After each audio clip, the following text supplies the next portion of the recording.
নমস্কার বন্ধুরা, কেমন আছো সবাই? গানে ব্যঞ্জনে মিতার আজকের শর্ট একটা ভিডিওতে সবাইকে স্বাগত জানাচ্ছি। আজকের ভিডিওটাতে কোনো গান নেই, আজকে শুধুই ব্যঞ্জন।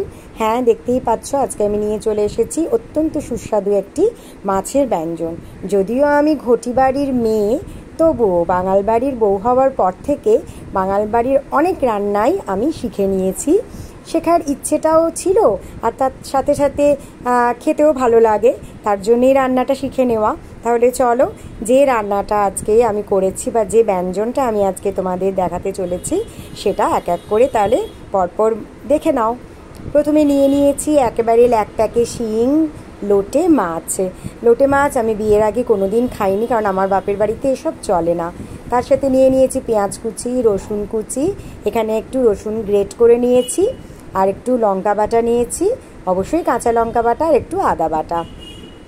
আর যেটা নিয়েছি সেটা হচ্ছে একটু ঝিঙে, বেগুন আর আলু সরু সরু ফালি করে কেটে নিয়েছি। ননস্টিকে বসিয়ে দিয়েছি, মানে তেল দিয়ে বসিয়ে দিয়েছি বলছি, তেল দিয়ে আমি পেঁয়াজ কুচি দিয়ে দিয়েছি আগে, তারপরে রসুন কুচি দিয়েছি, তারপরে আদা বাটা আর কাঁচা লঙ্কা বাটা দিয়ে ভালো করে ভাজা ভাজা করে নিচ্ছি। এবার একটুখানি এটা মজে এলেই আমি এর মধ্যে দিয়ে দিলাম সবজিগুলো দিয়ে পরপর, যেগুলো সবাই জানো, মশলাগুলো যেগুলো রোজের মশলা, নুন, হলুদ, জিরে গুঁড়ো, অল্প একটু ধনে গুঁড়ো, কাশ্মীরি লঙ্কার গুঁড়ো, সবটাই দিয়ে দিয়েছি। দিয়ে আবারও একটু ভালো করে নাড়াচাড়া করে দিয়ে দিলাম ঢাকা। একটুখানি মজে আসতেই সবজিগুলো দেখো অনেকটাই মজে গিয়েছে, তার মধ্যে আমি এবার দিয়ে দিলাম আমার ল্যাকটাকে শিং লোটে মাছগুলো। লোটে মাছ খাবো বলতে নিয়ে তো এসেছে কর্তামশাই, কিন্তু এত সরু সরু, মানে আমার আঙুল মনে হয় ওর থেকে মোটা। ক্যামেরায় কিন্তু অনেক মোটা লাগছে বন্ধুরা, লোটে মাছগুলো কিন্তু প্রচুর সরু সরু ছিল। আমার আবার এত লোটে মাছ সরু সরু ভালো লাগে না, একটু মোটা মোটা হবে, আর সেগুলোকে একটু ডুমো ডুমো করে কেটে বড়া খাবো, আমার বড়াটা বেশি ভালো লাগে। তবুও এটা যেহেতু কর্তামশাই বেশি ভালোবাসে, তাই জন্য এটা তো বানাতেই হবে।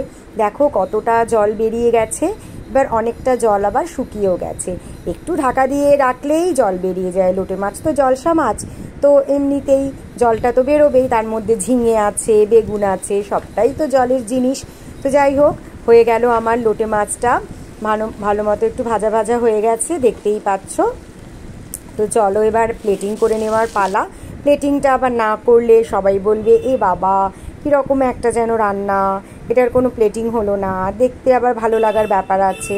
ওই যে কথায় আছে না, পেলে দর্শনধারী ফির গুণ বিচারি। লোটে মাছটা কিন্তু খেতে খুব দারুণ হয়েছিল। ওপর থেকে একটু হাতে ছিঁড়ে ছিঁড়ে ধনেপাতা কুচি দিয়ে দিয়েছি বন্ধুরা, দেখতে ভালো লাগবে আর তার সাথে সাথে খেতেও ভালো লাগবে। তো তোমরা যদি এই লোটে মাছের ব্যঞ্জনটা বানাতে চাও অবশ্যই বানাবে। তাহলে আজকের মতো টাটা।